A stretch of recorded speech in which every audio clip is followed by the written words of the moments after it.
Hi friends, welcome back to my channel. ഇന്ന് നമുക്ക് ഉരുളക്കിഴങ്ങ് കൊണ്ട് ഒരു വെറൈറ്റി കറി ഉണ്ടാക്കുന്നത് എങ്ങനെയാണെന്ന് നോക്കാം. ആദ്യം പൊടികളൊന്ന് ചൂടാക്കിയെടുക്കാം. പാനിലേക്ക് 1 ടീസ്പൂൺ മുളക് പൊടി, 2 ടീസ്പൂൺ മല്ലിപ്പൊടി, 1/2 ടീസ്പൂൺ മഞ്ഞൾപ്പൊടിയും ചേർത്ത് പൊടികൾ കരിഞ്ഞു പോവാതെ ഒന്ന് ചൂടാക്കിയെടുക്കാം. ഇനി ഒരു ചട്ടിയിലേക്ക് 2 ടേബിൾ സ്പൂൺ വെളിച്ചെണ്ണ ഒഴിച്ച് കൊടുക്കാം. വെളിച്ചെണ്ണ ചൂടായി വരുമ്പോൾ 2 ഗ്രാമ്പു, 1 പട്ട, 1 ഏലക്കായ, 1 നുള്ള് കുരുമുളകും കുറച്ച് വലിയ ജീരകവും ചേർത്ത് മൂപ്പിച്ചെടുക്കാം. ഇതിലേക്ക് നീളത്തിൽ അരിഞ്ഞു വെച്ചിരിക്കുന്ന സവാള ചേർത്ത് ഇളക്കി കൊടുക്കാം. ഇനി ഇതിലേക്ക് 5 അല്ലി വെളുത്തുള്ളി ചേർത്ത് നല്ലതുപോലെ ഒന്ന് വഴറ്റിയെടുക്കാം. വഴണ്ടി വന്ന സവാളയിലേക്ക് നേരത്തെ ചൂടാക്കി വെച്ചിരിക്കുന്ന പൊടികൾ ചേർത്ത് കുറച്ച് നേരം ഒന്ന് ഇളക്കി യോജിപ്പിച്ചെടുക്കാം. ഇനി ഇതൊന്ന് ചൂടാറാൻ വയ്ക്കാം.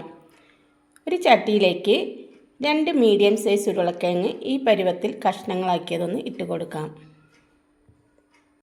അതോടൊപ്പം 2 പച്ചമുളക് നെടുകെ കീറിയതും, 2 ചെറിയ തക്കാളി കഷ്ണങ്ങളാക്കി അരിഞ്ഞതും, 1 ടീസ്പൂൺ ഉപ്പും, 1/4 ടീസ്പൂൺ മഞ്ഞൾപ്പൊടിയും, ആവശ്യത്തിന് വെള്ളവും ഒഴിച്ച് ഇളക്കി യോജിപ്പിച്ചതിന് ശേഷം ഉരുളക്കിഴങ്ങ് വേവുന്നത് വരെ ഒന്ന് അടച്ചു വെച്ച് വേവിച്ചെടുക്കാം.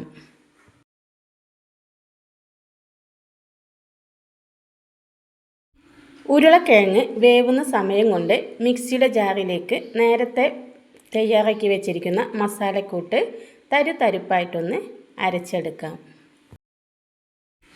ഇനി നമുക്ക് ഉരുളക്കിഴങ്ങ് വെന്തിട്ടുണ്ടോ എന്ന് നോക്കാം.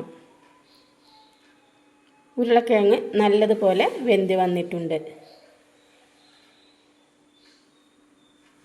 നേരത്തെ തയ്യാറാക്കി വെച്ചിരിക്കുന്ന മസാലക്കൂട്ട് നമുക്ക് ഇതിലേക്ക് ചേർത്ത് കൊടുക്കാം.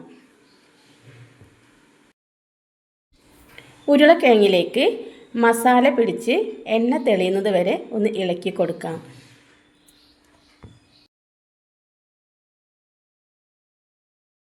ഇനി ഇതിലേക്ക് കുറച്ച് കറിവേപ്പിലയും കുറച്ച് മല്ലിച്ചപ്പും കൂടെ ചേർത്ത് നല്ലതുപോലെ ഒന്ന് ഇളക്കി കൊടുക്കാം.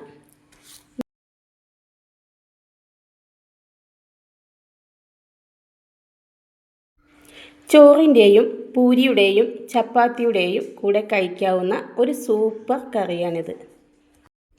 നിങ്ങൾക്ക് ഈ വീഡിയോ ഇഷ്ടമായാൽ ലൈക്കും സബ്സ്ക്രൈബും ചെയ്ത് സപ്പോർട്ട് ചെയ്യണേ.